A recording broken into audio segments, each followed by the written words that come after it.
Okie dokie, so I'm going to talk about my feelings on Soul Eater in today's video. Now, I first got into Soul Eater back when it was airing for the first time back in 2008. I remember my best friend in real life invited me to his house, and at the time, he didn't go into a lot of detail about a special new anime that he found. He just said, dude, I found something that is totally going to beat the crap out of Naruto. Because back in 2008, Naruto was pretty much like the bread and butter of like anime, at least for me personally. I believe it had just aired 1 year prior to 2008. Back, I think it was on Cartoon Network at the time. So Naruto was pretty much the thing at that point. And my friend said he had just discovered an anime that he felt was better than Naruto, so I was very curious about that. So I went to his house, and we started watching it. And let me see, I'm trying to remember what my initial thoughts were, because I remember seeing Maka. I remember really liking the art style in Soul Eater, because if you've seen Soul Eater, you know that it has that whole, what's the word, Frankenstein kind of horror-esque. It's kind of hard to explain, but it has like a horror look to it or whatever. So I remember watching it, and I remember thinking Maka was pretty hot. Like, it might sound weird to say this, because it kind of seems like most people that I talk to Sawyer about, they don't really think very much about Maka. Like, most girls that I talk to about Maka just think that she's a bitch, which I don't understand why. I mean, granted, Maka did have her bitchy moments in the series, but I don't know, I always thought she was hot. You know what I mean? And truth be told, I always felt kind of jealous of Soul, especially because I once read this fanfic where it was kind of like a rated M fanfic. Like, I'm trying to remember what the details were. The idea was that Soul was in his weapon form, and Maka was essentially using him to masturbate or something. And I think ever since then, I always found... Wait, I'm kind of getting off subject, but the bottom line is that I always thought Maka was hot. That's the bottom line. So in the first episode, I thought she was pretty hot.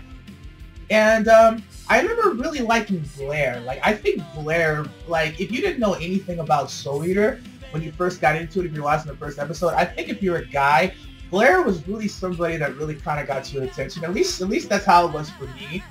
And let's see. I remember the thing that really got my attention was seeing how close that Maka and Soul were as friends. Because obviously in the first episode of Soul Eater, you know, you essentially see both of these characters arguing a lot. And then after a while, you start thinking to yourself, how the fuck did these two become partners, since they don't really seem like they get along? It's like you always have Maka who's bitching at Soul, and Soul is pretty much like, fuck you, I don't want to, you know, listen to you and your nagging ways or whatever.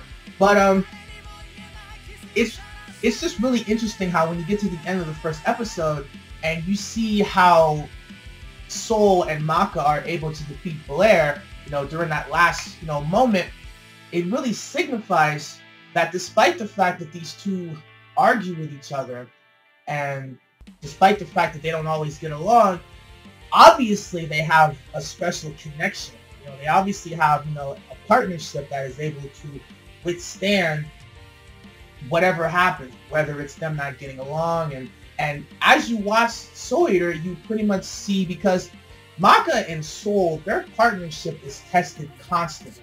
Like, they're constantly put into these situations where you kind of think, okay, they're probably not going to be friends anymore. They're probably going to... But their friendship and their connection to each other is so strong that they're able to just withstand, like, every... Like literally all these crazy things that happen within the series. And I think that's one of the meanings that Soul Eater tries to convey to the viewer.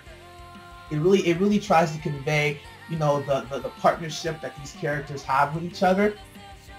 Because the same thing can really be said about Black Star and Sobaki as well, too. I mean, granted, Black Star and Sobaki don't go through nearly as much as Soul and Maka, seeing as they're, you know, Black Star and Sobaki are two different people compared to, you know, Maka and Soul. You have Sobaki, who is the, you know, shy, kind of conservative, you know, really hot girl. No, I just thought I'd throw it out there. She's pretty freaking hot.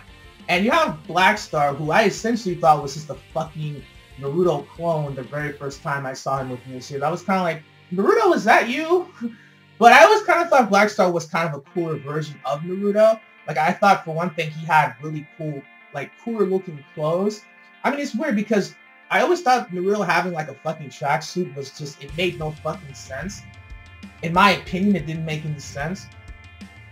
But I always thought that, you know, Black Star had a really cool outfit, and I just loved his, like, really loud and really, like, outgoing personality. And it's funny because Black Star was one of those characters who lost more fights than won. In fact, correct me if I'm wrong, but Black Star technically only won, like, maybe 2 fights in the whole series, if I'm being honest. Like, I almost don't want to count his first encounter with Mifune, because Mifune kind of went easy on him.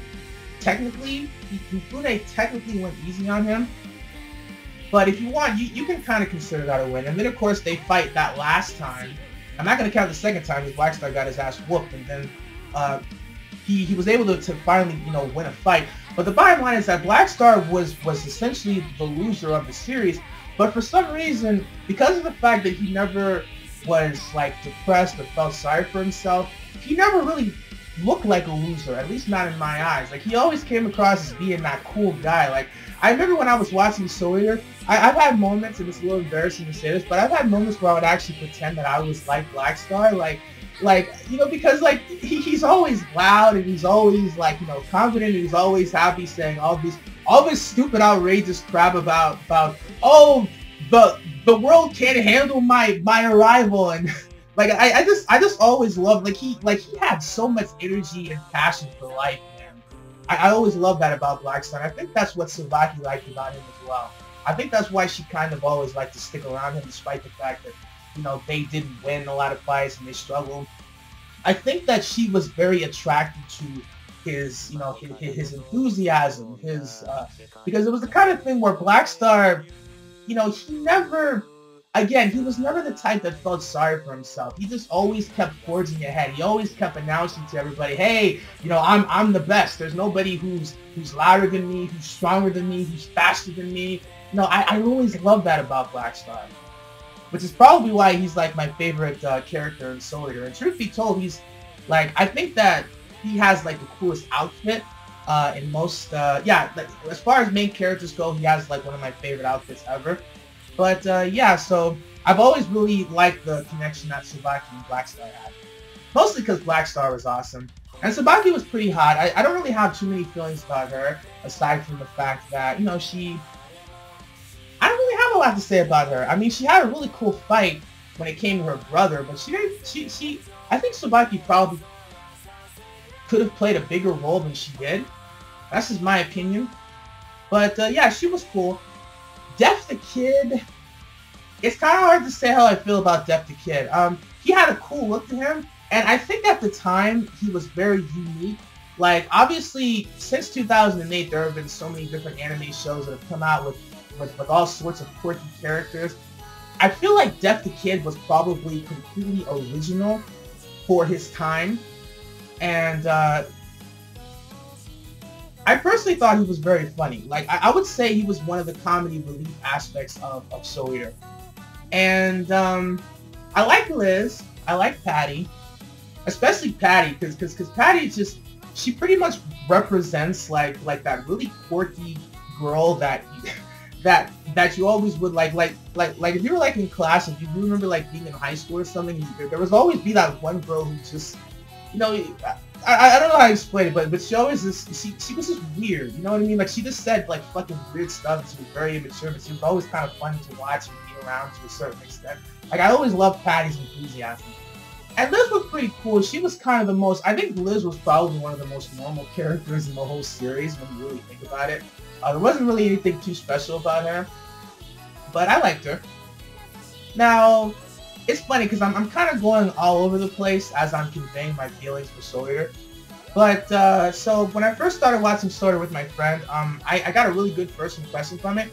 Like I said, I thought Maka was pretty hot. I loved, you know, seeing how close they were as friends in the first episode. And I felt really bad for Maka because of how much of an asshole her dad was.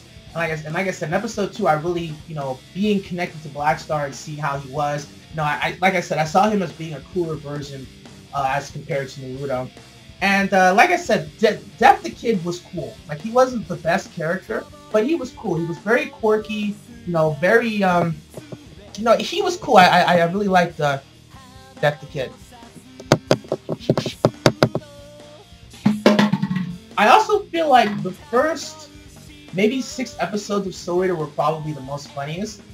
Of course, after that, the series kind of takes a more serious turn once Krona gets introduced, and then that's when we start to see Naka and Soul's connection as partner and as Meister and weapon really get tested.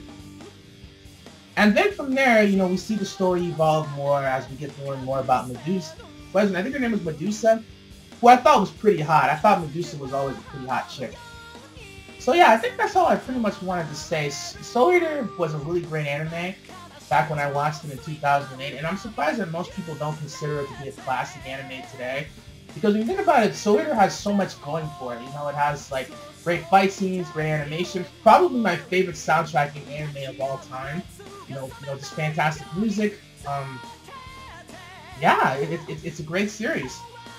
And also, one of the things that I loved about Soul Eater was the character Excalibur. Let me see if I can remember how to sing a song. Okay. Excalibur from United Kingdom. Looking for him. I'm going to California. Excalibur. Excalibur from United Kingdom. Looking for him. I'm going to California. Excalibur. Excalibur. Excalibur! So I think that's pretty much all I want to say about Soul Eater. So if you like Soul Eater, and yeah, let me know in the comments. What did you think about Soul Eater? Let me know! Peace out!